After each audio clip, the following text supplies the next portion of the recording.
رسول اعظم صلی اللہ علیہ وسلم کے دیوانوں ہر جائز کام کے شروع میں بسم اللہ الرحمن الرحیم پڑھو، کھانے سے پہلے اللہ کو رحمان و رحیم کی حیثیت سے یاد کرو، پانی پینے سے پہلے اللہ کو رحمان و رحیم کی حیثیت سے یاد کرو، قرآن شروع کرو تو اس کو رحمان و رحیم کہہ کر کے پکارو، کوئی سورت شروع کرو بسم اللہ الرحمن الرحیم پڑھو، گھر کا دروازہ رات کو بند کرو، کنڈی لگاؤ بسم اللہ الرحمن الرحیم پڑھ کر کنڈی لگاؤ، سر میں تیل لگاؤ بسم اللہ الرحمن الرحیم سے شروع کرو، جا بجا رحمان و رحیم رحمت رحمت رحمت کا تذکرہ۔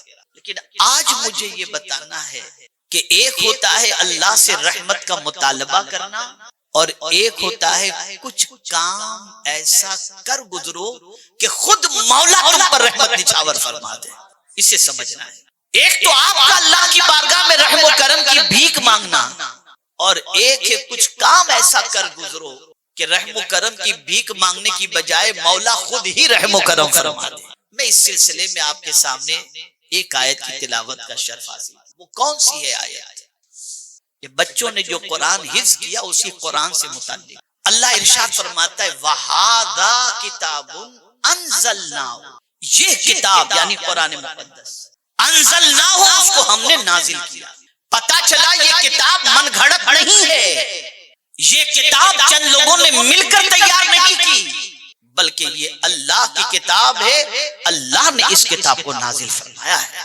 ہر کتاب کی خوبی ہوتی ہے، اگر ہم کوئی کتاب لکھیں تو ہم علماء سے کہتے ہیں حضرت جس پر اپنے تاثرات لکھ دیں، مفتی صاحب سے کہیں گے مفتی نسیم صاحب ذرا ایک نظر کتاب دیکھ لیجئے، اور کتاب دیکھ کر اس میں کچھ آپ کو سمجھ میں آتا ہے، کوئی اچھی چیز لگتی ہو تو آپ تاثرات لکھ دیجئے، تو مفتی صاحب لکھیں گے اس میں بہت اچھا ہے، یہ ہے وہ ہے، اس کو پڑھا کرو، اس کا بڑا فائدہ ہے۔ ہوتا ہے اس کتاب کی افادیت کے حوالے سے اس میں کچھ الفاظ قلم بند کر دیں گے، تحریر فرما۔ کوئی کتاب ایسی ہوتی ہے جس کے بارے میں کہا جاتا ہے اس کو گھر گھر ہونا چاہیے، کسی کتاب کے بارے میں کہا جاتا ہے کہ یہ عوام الناس کے لیے بہت مفید ہے، کسی کتاب کے بارے میں کہا جاتا ہے یہ خواص کے لیے بہت مفید ہے۔ ہر کتاب کی شان بیان، لیکن یہ کرتا کون ہے؟ یہ دوسرے لوگ کہتے ہیں اس کو وزندار بنانے کے لیے۔ جیسے ابھی ایک کتاب کے حوالے سے علامہ عبد المبین نعمانی صاحب قبلہ نے مجھے ایک میسج بھجوایا، عقائد و معمولات اہل سنت جو سنی دعوت اسلامی کی ایک عظیم کتاب ہے، مدلل عقائد اہل سنت سے متعلق وہ کتاب ان کی نظروں سے گزری، تو ابھی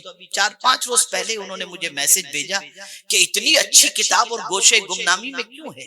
ایک کام کریں، اس پر حضور مفکر اسلام ہیں، حضرت علامہ مصباحی صاحب ہیں، سراج الفقہاء ہیں، کسی کے تاثرات اس پر آپ لکھوا لیجئے تو اس کتاب کا وزن اور بڑھ جائے گا۔ تو کسی کتاب کی تعریف اور اس کے وزن کو بڑھانے کے لیے کسی بڑے مصنف سے جو بڑے ہوتے ہیں ان کے تاثرات اور ان کی تقریضات کو شامل کیا جاتا ہے، لیکن خدا کی قسم اللہ کی کتاب ہے اور اس سے بڑی کوئی کتاب ہے نہیں، اور نہ اس سے بڑا کوئی ہے، سب سے بڑا اللہ اور سب سے بڑی اس کی کتاب۔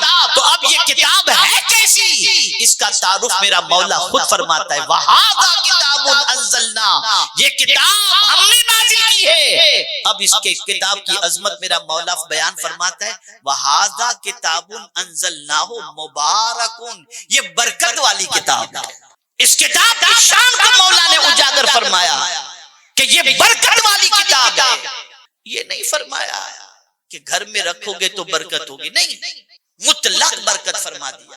جہاں یہ کتاب ہوگی وہاں برکت ضرور ہوگی، یہ کتاب زبان پر ہوگی تو برکت ہوگی، یہ کتاب سینے میں ہوگی تو برکت ہوگی، یہ کتاب گھر میں ہوگی تو برکت ہوگی، یہ کتاب عملی سانچے میں اس کے قانون کو ڈھال دو گے تو جہاں تم چلے جاؤ گے وہاں تمہارے قدموں کی برکت نظر آئے گی۔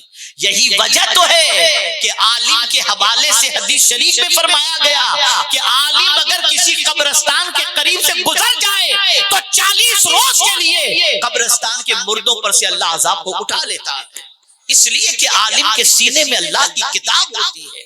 ہم نے برکت والی کتاب کو سب نے سمجھا ہے، کوئی بھی مسلمان دنیا کا ایسا نہیں جو اس کتاب کو برکت والی کتاب نہ سمجھتا ہو، اسی لیے کوئی مسلمان کا گھر بھی ایسا نہیں ہوگا جہاں یہ برکت والی کتاب ہے۔ بچی کو جہیز میں دینا ہے تو پہلی فکر ہوتی ہے کہ قرآن شریف دو، نیا گھر خریدتے ہیں فرنیچر بعد میں، پہلے قرآن رکھ دو، دکان پہلے قرآن رکھ دو. سب جانتے ہیں یہ برکت والی کتاب ہے، اتنا تو سب جانتے ہیں. لیکن گھر، مکان، قبر بس یہاں تک کہ محدود ہے. نہیں، اس کتاب کی برکتوں کا آپ اندازہ نہیں لگا سکتے. یہ کتنی برکت والی کتاب. ارے آپ صرف الف کہہ دو نا تو اتنی برکت ملے گی. لفظ تو ایک ادا ہوا، مولا 10 نیکیاں عطا فرماتا. ایک لفظ پر اللہ تعالیٰ، ایک حرف پر میرا مولا 10 نیکی عطا کر دیتا ہے. ثواب کے اندر بھی مولا اس کتاب کی وجہ سے برکت عطا فرماتا. یہ اتنی برکت والی کتاب. اور اگر کوئی 3 مرتبہ سورہ اخلاص پڑھ لے تو اتنی برکت والی یہ کتاب ہے کہ اسے پورے قرآن کا ثواب اللہ عطا فرما دے. یہ اتنی برکت والی کتاب.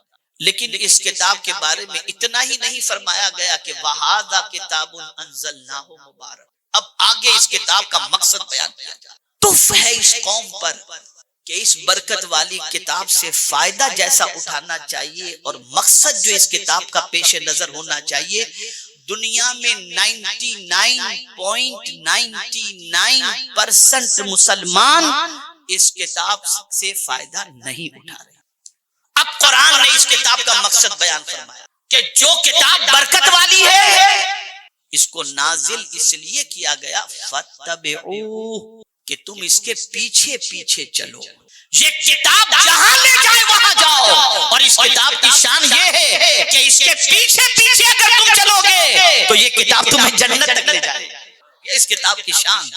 ہر کتاب کو فالو کرتے ہو، ہر نیوز پیپر اور سوشل میڈیا کو فالو کرتے ہو، قرآن کو کیوں فالو نہیں کرتے؟ قرآن کہتا ہے فَاتَّبِعُوهُ اس کے پیچھے چلو، اس کے اتباع کرو. اب اتباع تو اپنی جگہ پر. امت مسلمہ کا حال تو یہ ہے کہ اس کتاب پر عمل کے حوالے سے بھی آج کا مسلمان کہتا ہے مولانا یہ عمل تو اس پر عمل کرنا بہت مشکل ہے. مشکل نہیں ہے، اس کتاب پر عمل کرنا بہت آسان ہے. اس کو قرآن نے دوسری جگہ پر اجاگر فرمایا، حالانکہ وہاں پر حکم دوسرا ہے، دوسرے عمل کے حوالے سے قرآن نے کہا ہے. لیکن میرے مولا کی شان ہمیشہ یہی رہی. کیا ہے؟ اللہ فرماتا ہے یرید اللہ بکم اليسر ولا یرید بکم العسر. اللہ تمہارے لیے آسانی چاہتا ہے، تکلیف نہیں چاہتا. اگر قرآن پر عمل کرنا تکلیف والی بات ہوتی تو کبھی کو اللہ عز و جل یہ نہ فرماتا کہ اس کی پیروی کرو. نہیں، اس پر پیروی بہت آسان ہے. اب یہاں سے یہ بات سمجھ میں آئی کہ یہ کتاب صرف حفظ کرنے کے لیے نہیں ہے، یہ کتاب صرف تلاوت کے لیے نہیں ہے، یہ کتاب صرف گھر میں برکت کے لیے رکھنے کو نہیں ہے، یہ کتاب صرف بچی کو جہیز میں دینے کے لیے نہیں ہے، بلکہ یہ کتاب اس لیے ہے کہ اس کتاب پر عمل کرو. اس نے جسے حلال کہا ہے اسے حلال مانو، اور اس نے جس کو حرام کہا ہے اسے تم حرام. اس کتاب کو فالو کرو.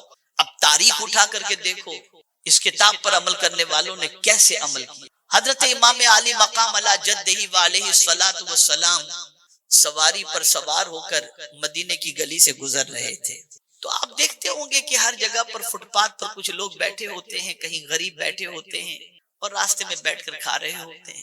امام علی مقام علی جدہ وعلیہ الصلوۃ والسلام کا گزر جب سواری پر ہوا، غریبوں نے دیکھا اٹھ کر کھڑے ہو گئے. اور کیوں نہ کھڑے ہوں، نبی کا نواسا گزرے اور دنیا کھڑی نہ ہو. کھڑے ہو گئے تعظیماً، اور کھڑے ہو کر سلام پیش کر کے عرض کرتے ہیں آئیے حضور آپ بھی شامل ہو جائیں. کس سے کہا جا رہا ہے؟ نوجوانان جنت کے سردار سے کہا جا رہا ہے کہ آئیے حضور آپ بھی ہمارے ساتھ شامل ہو جائیں.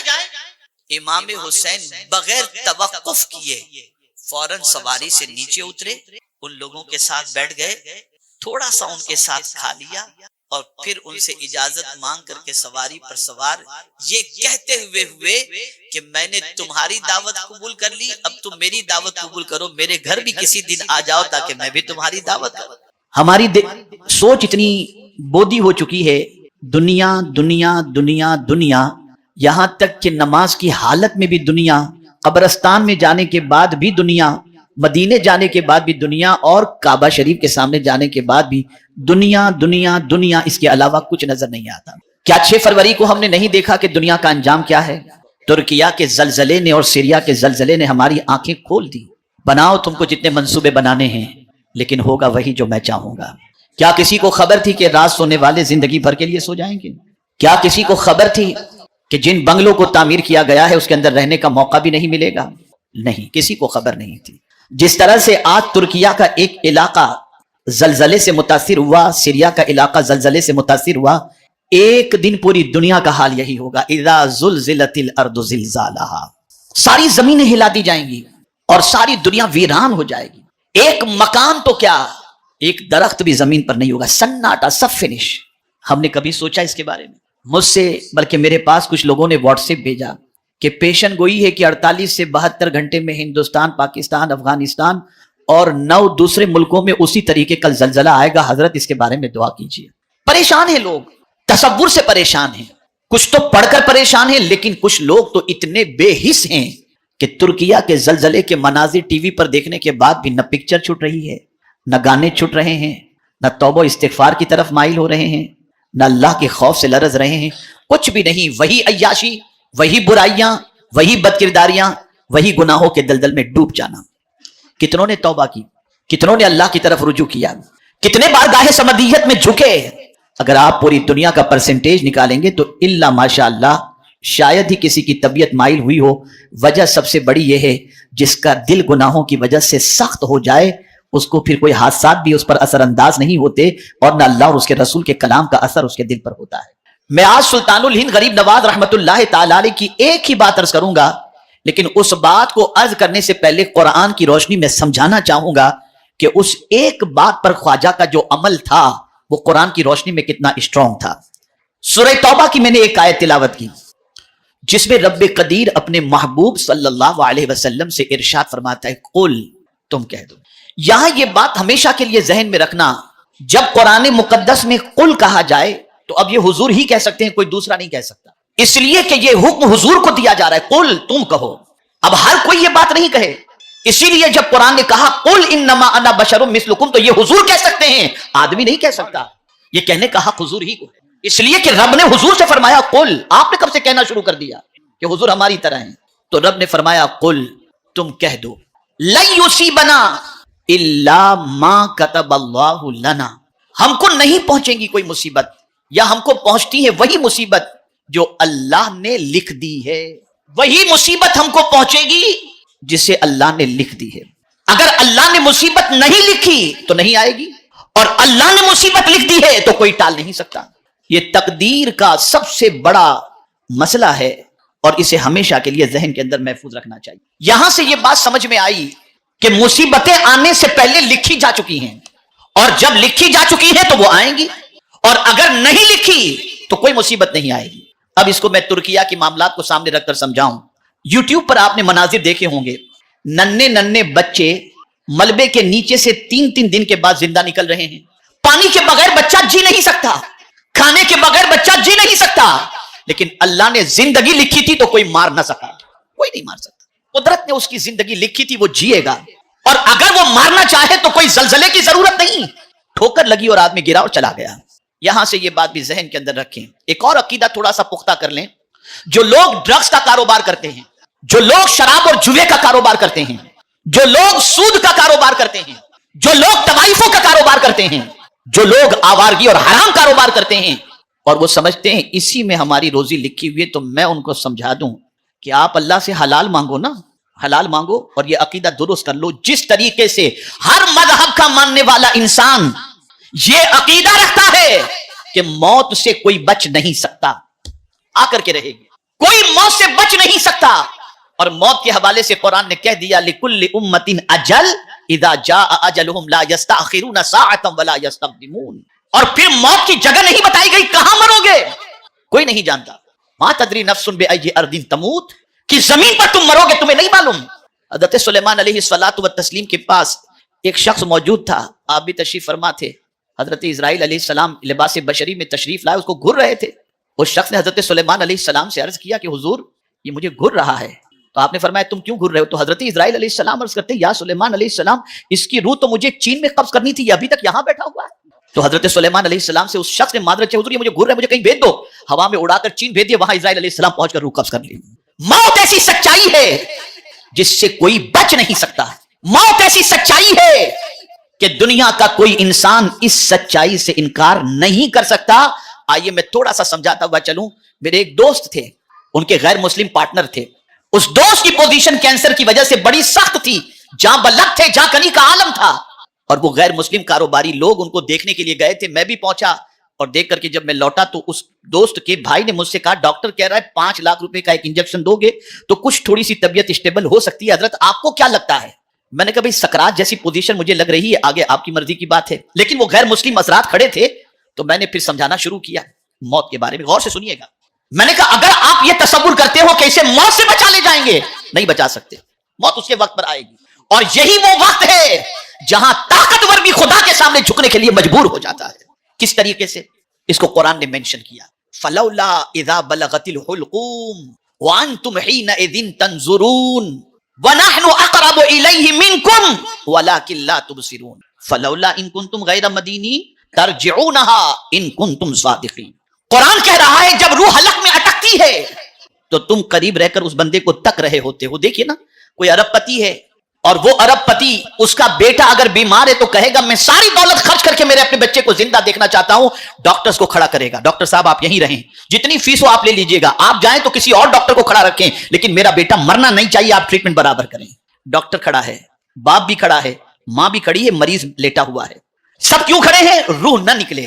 سب قریب کیوں ہیں؟ تاکہ اس وقت کی اس کی گفتگو بھی سمجھیں اور اس کے لیے کچھ انتظام بھی کر سکے. لیکن مولا فرماتا ہے اللہ اکبر وَنَحْنُ أَقْرَبُ إِلَيْهِ مِنْكُمْ, اے بندو تم سمجھ رہے ہو تم اس کے قریب ہو, لیکن ہم تو تم سب سے زیادہ اس سے قریب ہیں. یہ اللہ فرما رہا ہے. تم سمجھ رہے ہو کہ تم اس کے قریب ہو, اللہ فرماتا ہے تم سے زیادہ تو ہم اس کے قریب ہیں. وَلَٰكِن لَا تُبْصِرُونَ, لیکن تم ہم کو دیکھ نہیں سکتے. اور پھر آگے قرآن کہتا ہے لگاؤ تمہارا سورس جتنا لگانا ہے, ڈاکٹر بلاؤ, قریب کھڑے رہو, خود کو طاقتور سمجھ رہے ہو, قوت والا سمجھ رہے ہو, آؤ اس وقت میں تمہیں چیلنج کر رہا ہوں. یہ میرے مولا کا چیلنج ہے. کیا چیلنج؟ فلولا ان کنتم غیر مدینین ترجعونها ان کنتم صادقین, اگر تم طاقتور ہو تو ہم روح نکال رہے ہیں, تم لوٹا کر کے بتا دو. اگر سچے ہو تو لوٹا کر بتا. کوئی بچا سکتا ہے؟ جواب دیجئے, کوئی نہیں بچا سکتا. موت اس کے وقت پر آ کر کے ہی رہتی ہے. تو توجہ چاہوں گا, یقین رکھو جس وقت تمہاری موت لکھی ہے وہ اس وقت آ کر کے ہی رہے گی. ایسے ہی آج کے اس جلسے کے اندر سب یہ بات ذہن کے اندر رکھو, تمہاری تقدیر میں اللہ نے جتنا رزق لکھا ہے وہ تم کو مل کر کے ہی رہے گا. تمہاری روزی تم سے کوئی چھین نہیں سکتا. اللہ نے جتنی تمہاری تقدیر میں روزی لکھی ہے وہ تمہیں مل کر کے رہے گی. اس لیے خدا کے لیے حرام کمائی کی طرف کبھی توجہ مت دینا, اس لیے کہ اللہ عز و جل کو حلال پسند ہے اور تمہارے حصے کی حلال روزی تمہیں مل کر کے رہے گی. تو قرآن کہتا ہے قُلْ لَن يُصِيبَنَا إِلَّا مَا كَتَبَ اللَّهُ لَنَا, مگر وہی تمہیں پہنچے گا, وہی ہم کو پہنچے گا جو کچھ اللہ نے ہمارے لیے لکھ دیا. دنیا تمہیں مصیبت دینا چاہے اور اللہ نہ چاہے تو کچھ نہیں ہوگا, اور دنیا تمہیں راحت دینا چاہے اور اللہ نے قسمت میں مصیبت لکھی ہے تو کوئی ٹال نہیں سکتا, کوئی ٹال نہیں سکتا. یہی وجہ ہے کہ اللہ کے برگزیدہ بندوں نے اللہ کے فیصلے پر اپنے آپ کو سرنڈر کر دیا. میری بہنیں موجود ہیں, ایک بڑی پیاری بات ان کو سمجھا دوں. ایک بڑھیا ضعیفہ خاتون جا رہی تھی, پیر کا ناخن نکل گیا. میں اکثر یہ واقعہ بیان کرتا ہوں جب موضوع کی مناسبت سے آ جاتا ہے.